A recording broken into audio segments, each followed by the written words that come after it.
Cut money নেয়ার অভিযোগ উঠল স্থানীয় গোপাল নন্দী নামে এক ব্যক্তির বিরুদ্ধে।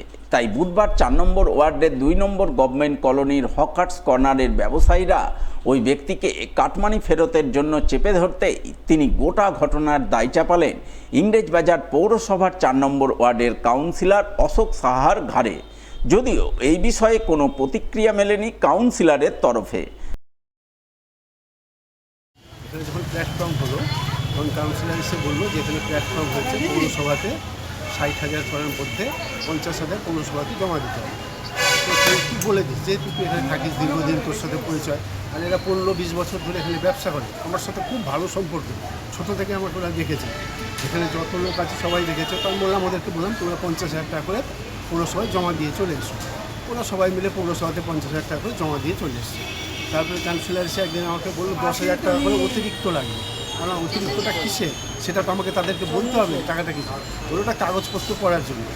ওদেরকে বললাম যে ১০,০০০ টাকা করে তোদের অতিরিক্ত লাগবে, তোদের দিতে হবে। ওরা আমাকে ১০,০০০ টাকা করে দিল। ১০,০০০ টাকা করে সবাইকে একসাথে দিতে পারিনি, কেউ ৫ জন, কেউ ৬ জন এরকম করে দিল। সেই টাকা আমি সঙ্গে সঙ্গে যখন দিয়েছে সঙ্গে সঙ্গে কাউন্সিলর ওখানে দিয়ে দিয়েছে। তারপরে উনি প্রায় ১ মাস পর একটা কাগজ, সাদা কাগজের মধ্যে নাম লিখে টেকে ওনাকে দিয়েছে। ওদেরকে সব হাতে হাতে আমি দিয়ে দিলাম। তারপরে এই দোকানগুলো হলো, দোকানগুলো সবাই যারা এখানে দোকান পেয়েছে বেশিরভাগই ৯টা দোকান আমাকে বলেছিল দিয়ে দিতে। তার মধ্যে ৯টা দোকানই আমি দিয়েছি। তার মধ্যে ৬ জন নতুন, এই ৬ জন হচ্ছে পুরাতন দোকানদার, দীর্ঘদিন ব্যবসা করে এরা দীর্ঘদিন ব্যবসা করে। ৩ জনকে উনি দিয়েছে। দোকানদারের কাছ থেকে কত টাকা বেশি নিয়েছিলেন? ওরা দিয়েছে ৩ লাখ টাকা।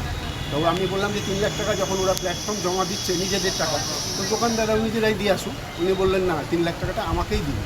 কে বলছে এটা? কাউন্সিলর বলছে। স্লিপ কত দিয়েছিলেন? হ্যাঁ বলছি আমি। তো ওরা দিয়ে এসছে, তারপরে ওদেরকে কাগজপত্র করে দিল ১ মাস পর। ১ মাস পর কাগজপত্র করে দিল, আমি ওদেরকে কাগজপত্র সব দিয়ে দিলাম।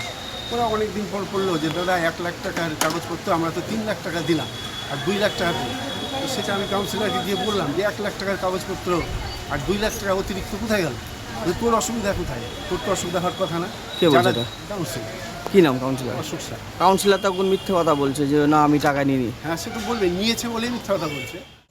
বাজারের থেকে টাকা করেছে, কাউন্সিলরের উপরও ভরসা করা হয়েছিল। কাউন্সিলর যে এইভাবে করবে সেটা ভাবতে পারা যায়নি। আপনার স্বামীকে ফাঁসানো হয়েছে? একদম একদম। কোন কাউন্সিলর? অশোক সাহা। কোন দলের? তৃণমূল। তো এখন তো অশোক সাহা বলছেন যে না আমি টাকা নিইনি। বললে তো হবে না, উনি তো নিয়েছেন। উনি যদি না বলতেন তাহলে কি উনি কি পৌরসভার কেউ? উনাকে বলেছে বলেই তো উনি নিয়ে গেছেন। উনি তুলে গিয়ে টাকাটা ওনার হাতে গিয়ে দিয়েছেন। এখন ব্যবসায়ীরা তো আপনার স্বামীকে ধরছে। যেহেতু যে আমার স্বামী তো ডিনাই করছে না, বলছে তো আমার হাতেই দিয়েছে, টাকাটা আমার হাতেই দিয়েছে, কিন্তু সেই টাকাটা নিয়ে গিয়ে আমি কাউন্সিলরের হাতে দিয়েছি। এটাই তো হচ্ছে। কাউন্সিলরের বিরুদ্ধে কি আপনারা থানায় জানাবেন? নিশ্চয়ই জানাবো।